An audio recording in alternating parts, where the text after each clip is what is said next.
to the Deep Dive by Global Heroes, your go-to for the real stories behind real heroes. Get more inspiring content in your inbox with our newsletter, and be sure to follow along on social media. Okay, let's get into this. We've got this great source list all about Digby. Nova Scotia people call it a hidden gem.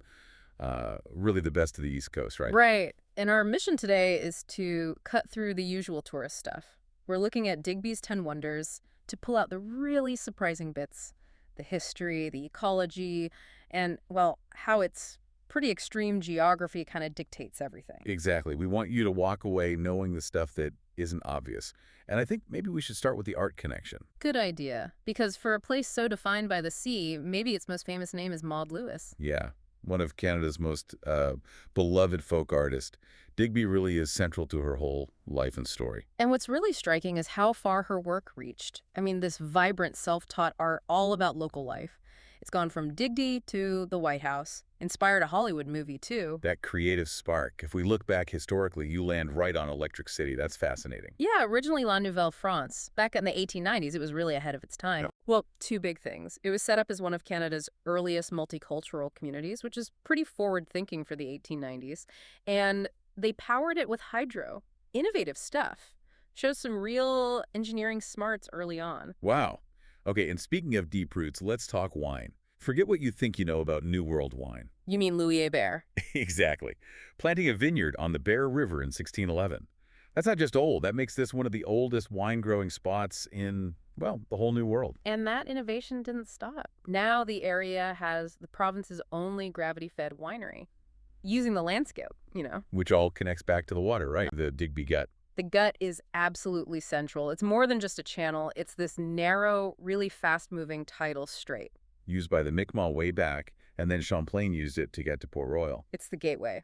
And it's completely shaped by those massive Bay of Fundy tides. That seems to be the key thing here, the tides. And that brings us to the geography impacting architecture. You mentioned Bear River, the village on stilts. Oh, yeah. You have to picture this. Homes, shops, all built over a tidal river. And it rises and falls how much? 26 feet.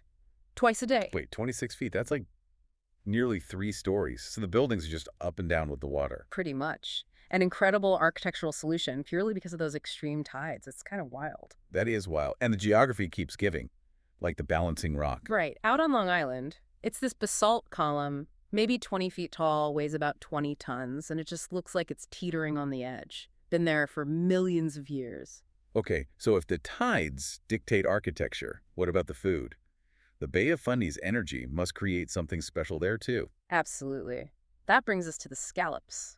Digby is, without question, the scallop capital of the world. Why there? What makes them so good? It's those extreme tides again. They churn up the water, keep it cold, full of nutrients.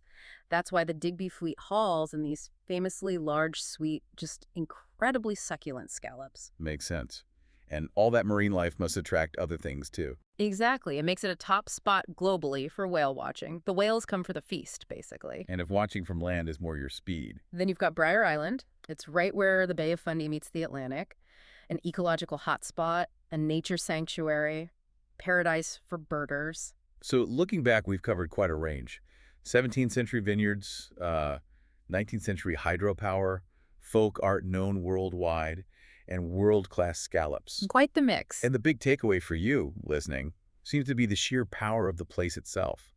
Those huge tides, that 26-foot daily change. It's directly responsible for the village on stilts, and it's also what drives the ecosystem that produces those amazing scallops, funneled through the Digby Gut. It really makes you think, doesn't it? How often is the most basic thing, the geology, the land, the water, the real shaper of a place's culture and history? Yeah. What other hidden stories out there are really just about rocks and water, not necessarily grand plans or politics? Something to mull over until next time. That's it for today's deep dive. Want more? Stay connected with Global Heroes through our newsletter and socials.